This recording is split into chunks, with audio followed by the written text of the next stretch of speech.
President Cyril Ramaphosa is expected to receive a report about a critical review of 30 years of South Africa's democracy. He's about to take to the podium, but currently speaking is Minister Ramaphosa, who's in fact introducing the president. Let's listen in. By implementing progressive policies and programs to improve the economy, society, governance, and international relations. As we reflect on the 30 years of democracy, we need to appreciate and understand the systems and institutions we have put in place to carry out developmental agenda. Over the 3 decades, we have witnessed the democratic government and its systems evolve and develop to meet the needs and aspirations of our people. Earlier on the 27th of April in 2024 this year, the world joined our country in celebrating and commemorating 30 years of freedom and democracy. During his address at the Union Building, President Cyril Ramaphosa eloquently described the journey of our young democratic nation when he noted this, and I'm going to open quotes. South Africa's democracy is still young. Most of the world's most established democracies are over 100 years old. The progress that has been made in a relatively short period of 30 years is something of which we can and should all be proud of. And I close quote. In documenting the strides made by our country over the 3 decades, the Department of Planning, Monitoring and Evaluation led a government-wide 30-year review of South Africa's democracy. The review report built on a previous 10 years, 15 years, 20 years and 25 years review produced by the Presidency and DPME as well as the NPC. In this regard, the 30 years review report presents the government's assessment of progress since the transition to democratic governance. It reflects on the extent to which government policies and programs have succeeded in improving the quality of livelihoods for citizens and delivering on the promise of a better life for all. The review report should be read alongside existing reports and government publications such as the South African National Census of 2022 and the 10-year review of the National Development Plan. And I must say, I acknowledge also the Statistician General who's also here. Your Excellency, Mr. President, South Africa has a good story to tell. Our country's democratic transition continues to inspire hope for many nationwide and worldwide. Over the 30 years, South Africa has maintained a stable democracy which continues to evolve. The stability of our democracy is due to the government's commitment to eradicating the legacy of apartheid through establishing democratic institutions, enacting laws and policies, and building democratic unitary state with new values that align with the Constitution. Equally so, the orientation of the public service has shifted from serving the minority to serving all sections of the population. Consequently, by 2020, the number of households with access to electricity, piped water and sanitation was above 80%. And I think we need to really clap for the government for doing such a wonderful job. One of the factors indicating the growth of our democracy is the eradication or the reduction of poverty and deprivation levels in society, with the key indicators such as the multidimensional poverty index and the human development index improving over time. This is a combined outcome of various progressive policies and programs for economic growth, redress and social wage. South Africa's social wage is one of the most comprehensive in the world and has proven to be effective anti-poverty tool.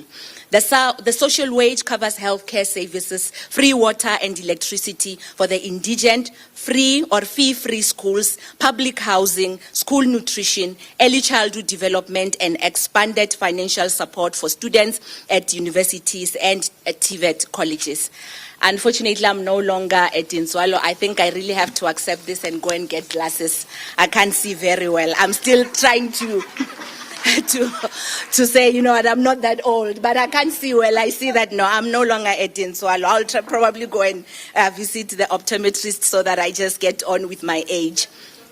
I'm Tinswalo's mother, yes. Our country is moving towards universal access to education as well at all levels, improved overall educational outcomes and skills development opportunities, resulting in improved population level educational outcomes such as literacy and level of educational qualifications per age cohort. These are important pillars for a modern, knowledge-based society. Access to health care has improved significantly as a direct result of government policies and programs. Amongst others, the expansion of clinics, hospitals, and other health infrastructure increased access to primary health care services from 68 million in 1998 to 138.8 million in the financial year of 2022 and 2023. And the Central Chronic Medicines Dispensing and Distribution Program reached almost 5.6 million beneficiaries. These interventions have led to an improved health status of citizens in terms of life expectancy, mental health, child health, reduced disease burden, and the HIV/AIDS related deaths. We are mentioning this precisely because how we have been assessing and putting together this report, we did it in such a way that we could be able to bring outcomes in terms of just outputs. So we moved away from just looking at the stats, but we came up with ways in which we could then now be able to say, if the stats are like this, what is the impact in society? Ladies and gentlemen, one of the many notable strides of our democracy in South Africa is South Africa's integration into the global community. Over the 3 decades, our country's influence and participation in global affairs has increased significantly. South Africa is taking up its rightful place globally in areas such as peace and security, arts and culture, science, business enterprises, and multilateral institutions. And I must say, I see Ambassador Kiteko here, who has recently been appointed by the UN on some platform. I really forgot exactly what it is, but it is a panel that she was appointed by the UN Secretary General. So we're really proud of her. We are really proud of playing such a significant role all over the world, so that in such a way that even institutions that are big and are really coordinating globally see the kind of South Africa that we live in. Our labor force expanded from 11.3 million in 1994 to 24.5 million in 2023. And this we, of course, got from the census 2022. We continue to build an incredible legislation and institutional framework. Throughout our democracy, our legislative environment has advanced and empowered marginalized groups, namely women, youth, persons with disability, and the LGBTQI community. Equally, we believe that to leverage the enabling legislative environment, we must focus on appropriate resourcing, better coordination, improved efficiency, and scaling up successful initiatives through government partnership with non-state actors.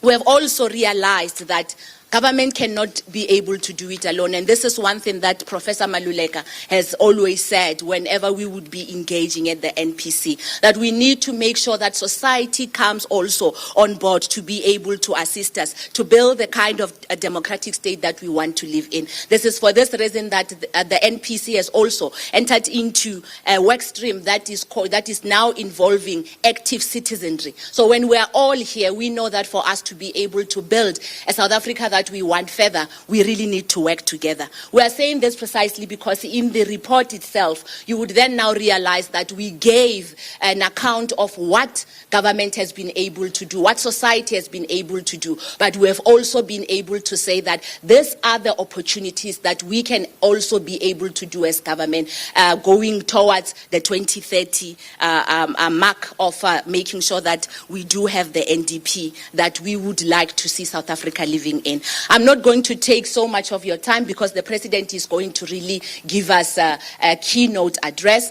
The only thing that I was responsible for is just to give you a feel of what the report is all about, the process that we have gone through, as well as what you could actually expect from it. And just to celebrate, of course, with yourselves, this wonderful milestone. I'm going to request the President if he can just come so that I can be able to report formally and give him the report. And I think DM Kekana would then now assist me in that, so that we can say, as DPME, we have done our work, we are done. Now we are giving this report to the president for the nation to be able to use. What we have done is that we just have this booklet that has got about 400 pages. We've got another one with 1,000 pages, and we're going to make different series of books that people can then now be able to utilize as they are doing their master's degrees and PhD degrees. So we are really contributing to the knowledge-based community in South Africa.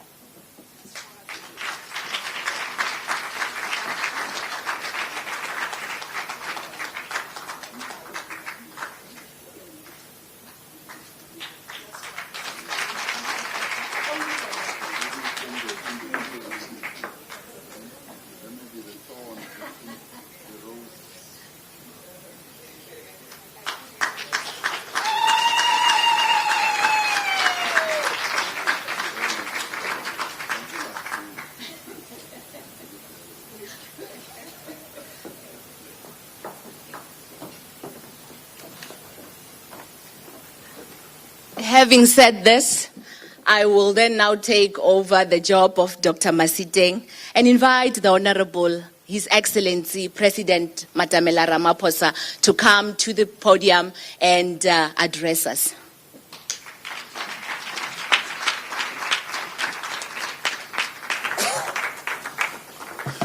Thank you. Let's be Let's be seated, please.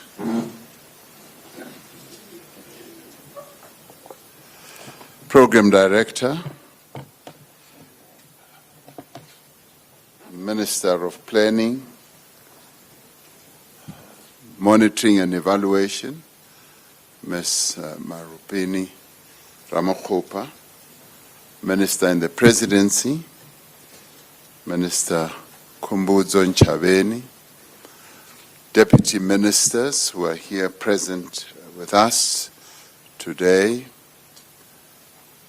Members of Parliament who are also in our presence, and Acting Speaker of the National Assembly, our Statistician General, the Chair of the National Planning Commission, ambassadors and envoys to South Africa who are here present, as well as ambassadors of South Africa who are now elevated to work at the global level, like Ambassador Tseko.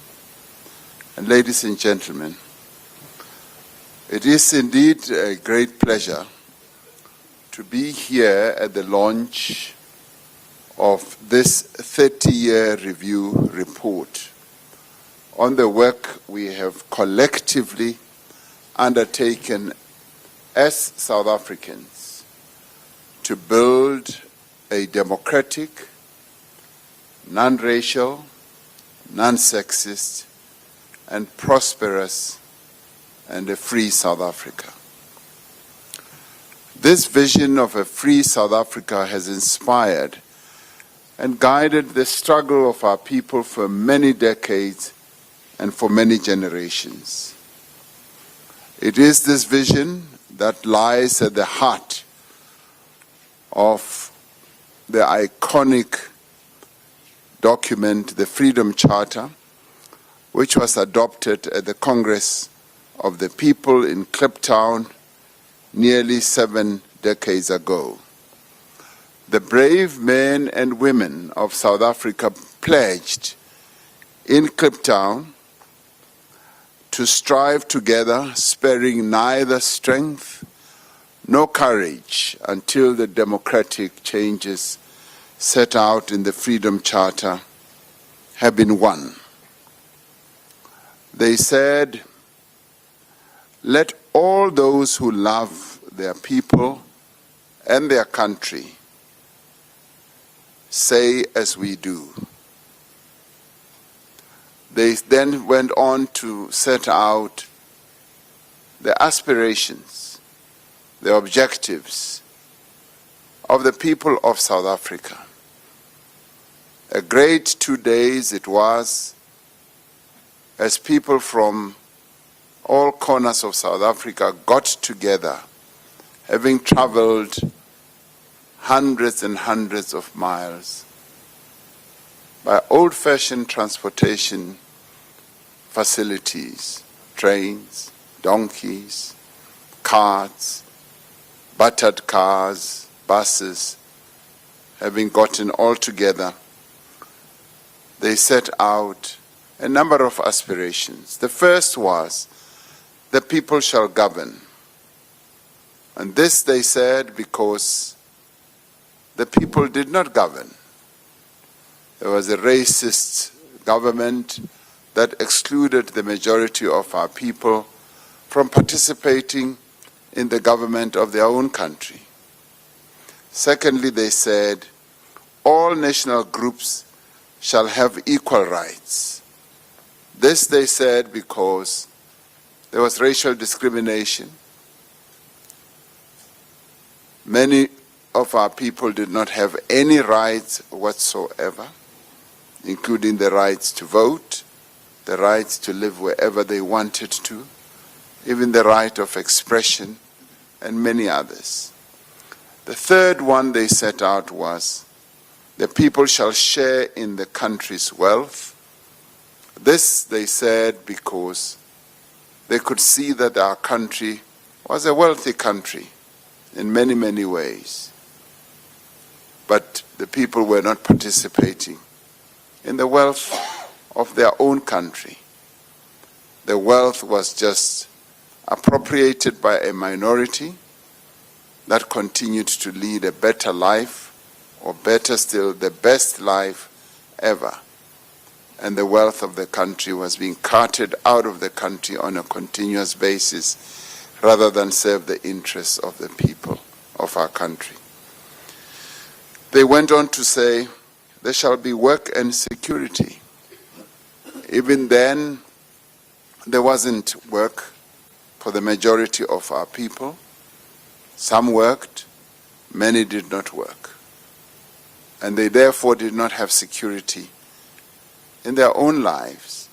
Their livelihoods were battered, they lived in poverty, and they were left in the outlying parts of our country to fend for themselves where the government did not even lift a finger to fend for them. They went on to say, the doors of learning and culture shall be open. The education that was made available, the best that was made available to a minority, and a white minority for that matter, where the government would spend something like 13 to 15 rand per child to white minority children, and only 1 rand to black children. And the schools, the universities, the best were only available to a minority. They went on to say, the land shall be shared among those who work it. The land had been dispossessed from the indigenous people of our country. They had been forcibly removed. They had been forcibly dispossessed, not only of their land, but their assets. Assets such as livestock, houses, and life-supporting assets. And as a result, our people had been completely stripped of everything that could support their livelihood.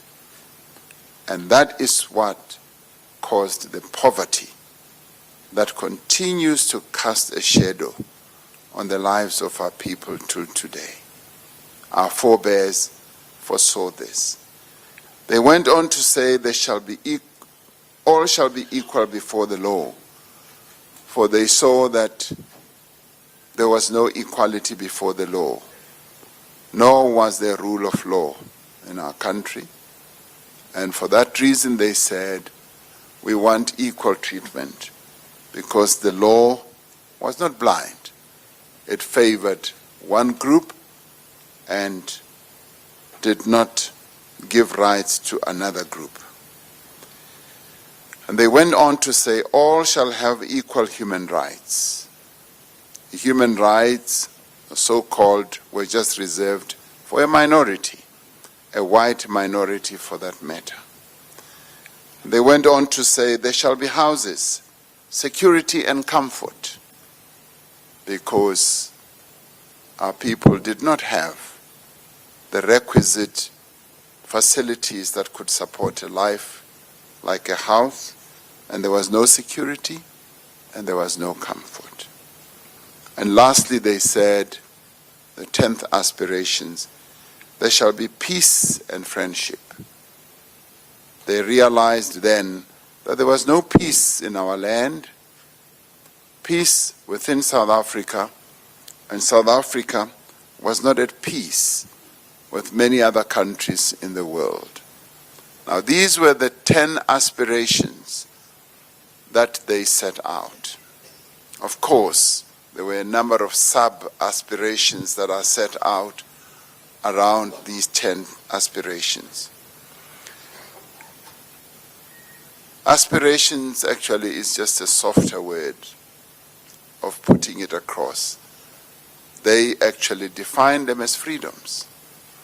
And then they said, these freedoms we shall strive for side by side throughout our lives until we have won our liberty. This is what has inspired what the 30 years of our democracy has been all about. It was about that. When we adopted the Constitution, and it was signed by President Mandela on the 8th of May, we held the book of our Constitution out. And we said this, as we held the Constitution, was what the struggle was all about. That is what we said.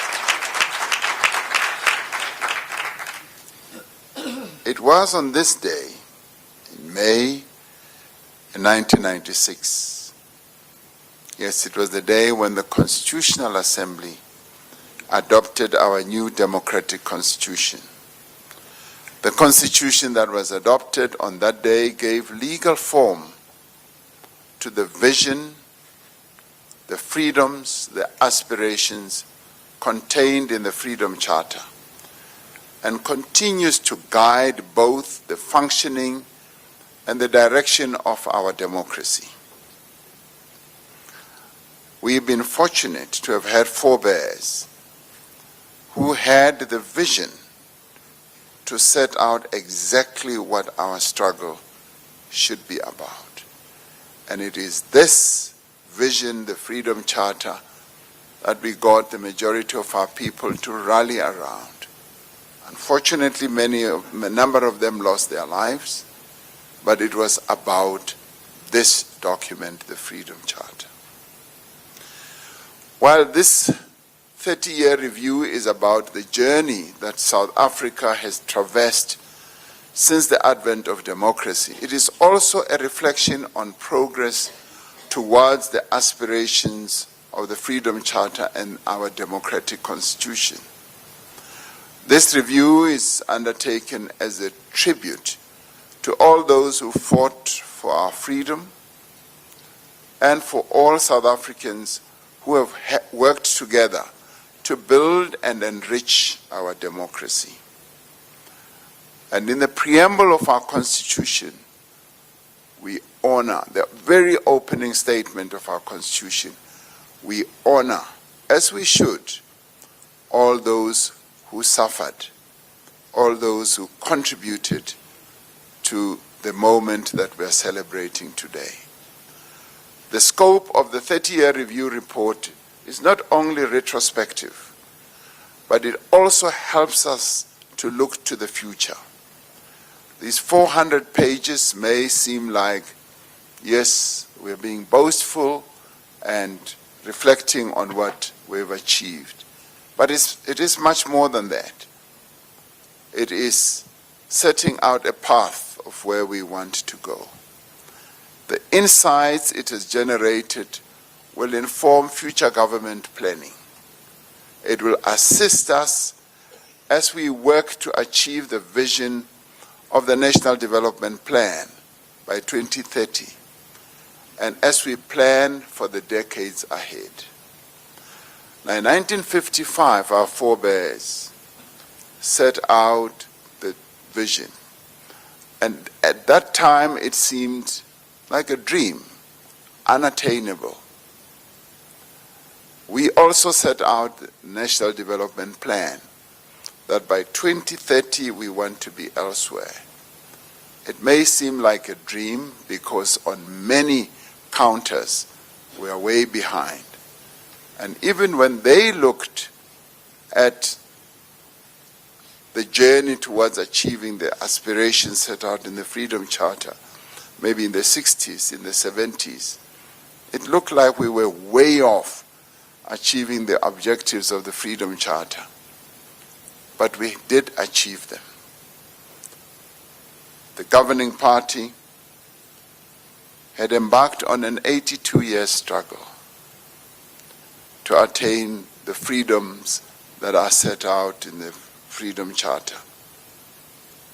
We have given ourselves up till 2030 to see how far we will have gone in implementing some of those aspirations and objectives we've set out in the National Development Plan. So we are accustomed to setting out a vision. We are accustomed to setting out what others would say are lofty aspirations. But being who we are, people who are well steeped in struggle, people who are well experienced in working to improve the country and the lives of our people, even those that we have set out in the NDP, are a prospective aspiration, and we will do everything we can and will to achieve them. As our forebears said, these freedoms we will fight for, side by side, until we have won our freedom.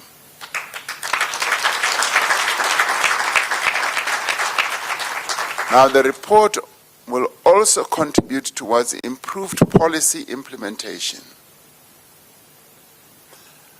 The democratic breakthrough of 1994 represented both a decisive break with a painful past and an opportunity for South Africa to chart a new course.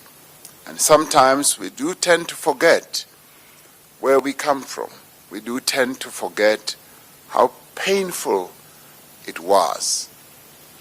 But the report endears us to remember where we've come from with a view of understanding our current situation, to find a reason why we are where we are.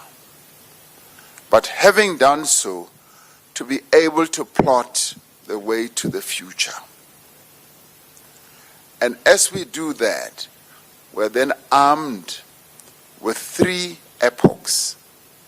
Our past, which is the struggle, our current, which is the attempt that we make to implement what we set out in our Freedom Charter, and utilize that and say, we now have a National Development Plan which looked at, together with the Freedom Charter, should enable us and embolden us to strive for a future, a better future for all South Africans.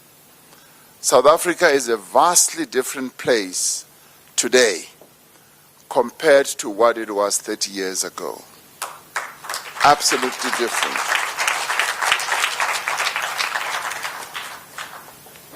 I often say, and sometimes I say it in jest, in rallies, as it is the season for rallies now, I say those with eyes can see that it is different, and those with ears will hear the real wonderful sounds of the people of our country saying, yes, our lives have changed. Guided by our Constitution and our Bill of Rights, successive democratic administrations have implemented progressive policies and programs to uplift the material conditions of all South Africans, particularly societies most vulnerable. These policies have included the provision of the basic services. Basic services which were also set out in the Freedom Charter. Basic services that did not exist in plentiful numbers. Simple and basic services like housing, education, healthcare, and the social support that of necessity needs to be given to people who were deprived of education, who were stripped of their assets, who were reduced to poverty through acts of deliberate state dispossession to benefit a minority. We have established a unitary democratic state and created institutions to uphold democracy and promote accountability. Sometimes we forget that this beautiful country of ours, which is 1.26 million square kilometers, with a small economy, small population, was once a terrain that was balkanized and divided into 13 governments, Mickey Mouse governments scattered all over the country. And what we needed to do was to build a unitary state that unites the beautiful, diverse people of this country. Today, we've built institutions, robust institutions that are proud of their own existence, institutions that consolidate our democracy, institutions that I sometimes refer to as shock absorbers. You know, when you are traveling in a vehicle that has nice shock absorbers, even if you hit the biggest pothole, which we've been having in our country, and we're getting rid of them. We're getting rid of them. You know, I was in Mukopane yesterday. We were launching 100 Home Affairs on Wheels vehicles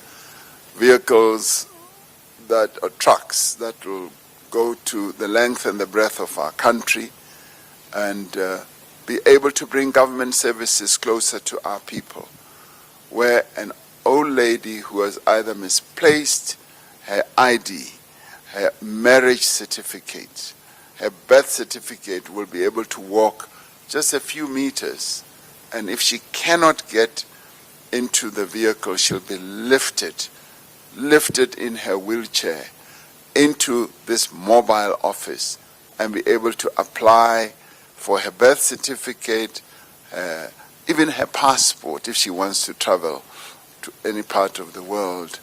And we were launching that. Now, I comment about potholes because in the past, whenever we would go to Mukopane, I tell you, you would have potholes where a whole vehicle will disappear. So yesterday I was marveling with the mayor and saying, you've covered the potholes.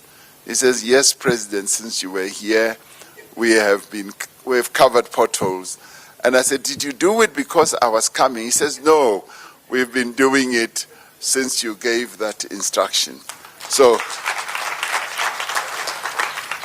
this is what I mean, that our institutions are like the shock absorbers, that even if we hit a pothole, they will be able to support and uphold our democracy. When our constitutional fabric was challenged in July 2021, it was another important shock absorber that held our country up? The people. The people said, there are people fomenting violence and unrest. We are not going to allow them to destroy our democracy. And they stood up and said no. They stood up in shopping centers, in facilities that were being attacked and said, no, no further than this. We will not allow that to happen. So we've built these institutions, and I can tell you where institutions such as those that we have built do not exist, you often find failed states. Now, people often say, oh, South Africa is becoming a failed state and so forth. And sometimes it is said by very highly learned people. And they fail to understand that this democracy that we put together, inspired by the Freedom Charter, is a robust democracy. It has got institutions which are there to support our democracy. We've got an independent judiciary. We've got a robust civil society. Yeah, that may not have been put together by the Constitution, but yes, the precepts of our Constitution have enabled a robust civil society to be set up. And when South Africans are fed up and they don't want anything, they will rise themselves and say, this is our democracy, we are not going to allow you to mess up with our democracy. That's what South Africans do. So we've got a free media, a totally free media. There was a controversy recently about whether the media is free or not. I can say it here and now. The media in South Africa is free and will forever be free because it is set out in our Constitution. And we will not allow the media freedom that we have won, which is protected and enshrined in our Constitution, to be taken away from all of us, because it is ours. It's not only media workers' freedom, it is our freedom as well, and that is why we will defend it. And we've got a clear separation of powers. Parliament knows what its job is, the executive knows, and the judiciary knows, and various other branches of government. And I say all this because these did not exist 30 years ago. All these key elements to our democracy did not exist. We have advanced transformative policies to change the racial and gender composition of our government, change the racial composition of the economy and the workplace. We still have a lot of work to do when it comes to the economy and the workplace. But in our government, we have sought and have continued to ensure that it is transformed. Our parliament is one of the better gender represented parliament in the world, and we should be proud of this. And we have implemented laws to protect workers and advance their rights. One of the sharp end of the real oppressive nature of apartheid was in the workplace, was with regard to workers. This economy grew out of started off as complete disregard for the interests of workers. Workers were treated like slaves. And I know this because I was in the mining industry. When you compared the earnings of mine workers, the lack of safety of mine workers, it was equal to slavery. And this constitution, inspired by the Freedom Charter, enabled us to transform even the workplace. We have restored land to many who had been dispossessed and have provided emerging farmers with the means to productively use their land.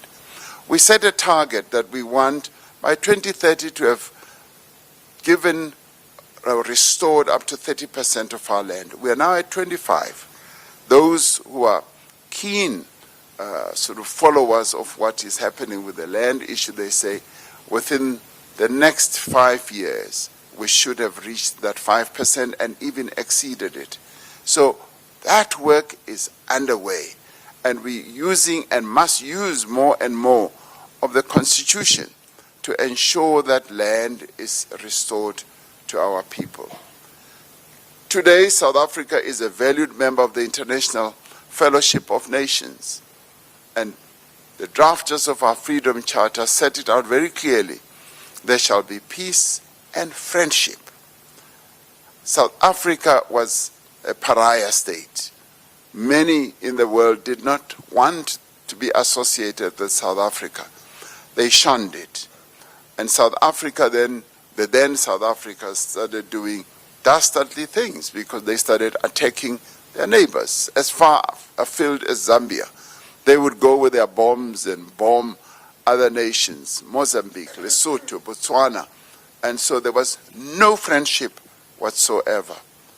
Now, as the minister was saying earlier, we have now restored relations with all countries in the world. And we see ourselves as a country that is at peace with many countries, all countries in the world. And we don't see any country as an enemy. We pursue a progressive foreign policy rooted in advancing the African agenda and social justice and solidarity and in supporting multilateralism. Yet we know that still much more still needs to be done. In 30 years, we've achieved a great deal. And we compete, we work side by side with countries whose democracies are 100 years, 200 years, and 250 years and more, 500 years. And we are rightly still a baby. But we have achieved a great deal. And of course, our people would like us to have achieved much more, which in their views we should be like 100 years old already. But that is the burden, and that is the duty and responsibility we have to do good by the people of South Africa. We are contending right now with slow economic growth, high unemployment, poverty, inequality, and underdevelopment. And if you clasp a number of these challenges, you will inevitably, if you open our eyes, we will find that their origin is from our past, it's from colonialism, it's from apartheid, because there's been generational handing over of inequality and poverty. I met a British a diplomat in the UK during our state visit to the UK, and he said he had worked there for 22 years as a diplomat from UK to America. And he said, you know, Mr. President, having been there for 22 years, I can still see the scars of slavery amongst the people in the United States. Slavery has been done away with for more than 100 years. But he says the effects of slavery are still really, really evident. And he was commenting on this as he wanted to know how we are doing. And he said, compared to the scars that litter the whole world, your scars will take longer to heal, as they are taking longer to heal in a country that suffered more or less the same type of challenge like you did of slavery. We know that for millions of South Africans, the promise of 1994 has not yet translated into the meaningful change that they seek and they deserve. We know that. That is why we must and we will continue to work in earnest to resolve the challenges that are holding back our progress. The strategic objective of the governing party was that we should not only have democracy, non-racialism, non-sexism, we should also have a prosperous country. there are quite a number of things that still hold us back. We continue our efforts to overcome all these challenges. Recently, we've been beset by an energy crisis, to implement structural reforms to boost economic growth, to drive programs that create more employment, and to improve the capacity of the state to deliver services. Yes, we've been held back also by, yes, our own mistakes, but also by factors that are sometimes completely outside of our control, like the 2008 financial crisis that occurred in the world that really took us back and held us back from the growth that we wanted to achieve. What is made clear by this review report is that the task of consolidating our democratic gains is not just the responsibility of the state. It is a responsibility that we all share, all of us. And one says this advisedly because when we fought the evil system of apartheid, it was not only the responsibility of the organizations that were curtailed, that were banned, that were not allowed even to operate. It was not only the responsibilities of trade unions. It was not only the responsibilities of our religious organizations. It was a collective responsibility, a combination of what we all did, all South Africans, even those who were enjoying the privileges of what the apartheid system offered them. It was our collective responsibility that enabled us to defeat the monster of apartheid and bring it down. And similarly, as we address these challenges that we face now, it must be our collective responsibility, each one contributing what they can. And this is where we should never say, what can my country do for me? It should be, what can I do for my country to move ahead? That is what we should be doing. And recently, just as we stood together, to give a very good example, as we stood together to overcome COVID-19, just as we have united to confront other crises, we can overcome this period of difficulty in the life of our nation together. If we are to fully transform this country, we must renew the same pledge made by our forebears at Kliptown to strive, sparing neither strength nor courage, until the democratic transformation is complete, because we still have some work and journey to go, clearly articulated in a very sort of clearer way by Nelson Mandela in his autobiography, and who said that, I have traveled this journey, and I'm paraphrasing, I've traveled this journey and I've reached a high point, I'm on top of a hill. And as I look at the vista, the beautiful vista of what this country is all about. The beauty, the terrain, the landscape, the contours of the mountains, the rivers and all that. And of course it's people. But he then says, I cannot tarry for too long, for I still have many more hills that I need to climb and summit. And advisedly he says many hills, because as you climb a hill, you go through a downward slide. You go right to the bottom and then you rise. And rising is a struggle for people like me who climb mountains from time to time, if you didn't know. I did in December. My daughters took me up Table Mountain, and we took the wrong route. You see, we took the wrong route. They are accustomed to taking a particular route with their friends and whatever. Now this time around, they took me along the wrong route.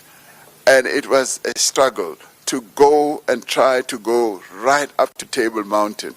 So that's why I say I'm accustomed to it. Yes. But anyway, what I'm saying is that, yes, Nelson Mandela envisaged in his very clear description of a journey. Our journey is not a flatline journey. There's a place in our country which is called Mhlabuya Lingana in KZN in the north, where if you get there, everything, the land is flat. You can walk to your desire, to your fulfillment of your heart's desire at Mhlabuya Lingana. It's flat. There is no hill, there's no mountain. It's easy.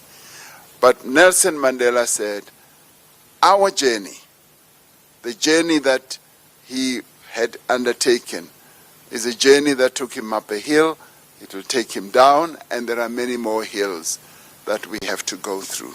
So that describes precisely what our country is all about. This journey, and it's not an easy journey. It's a journey that is filled with great joy, but it's also a journey that is filled with hardship, with sacrifice, with resilience, with true commitment. That is precisely the journey of this country, right from the beginning.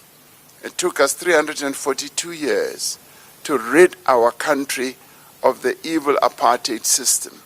It took 82 years for the leading liberation movement to lead our people to arrive at this breakthrough.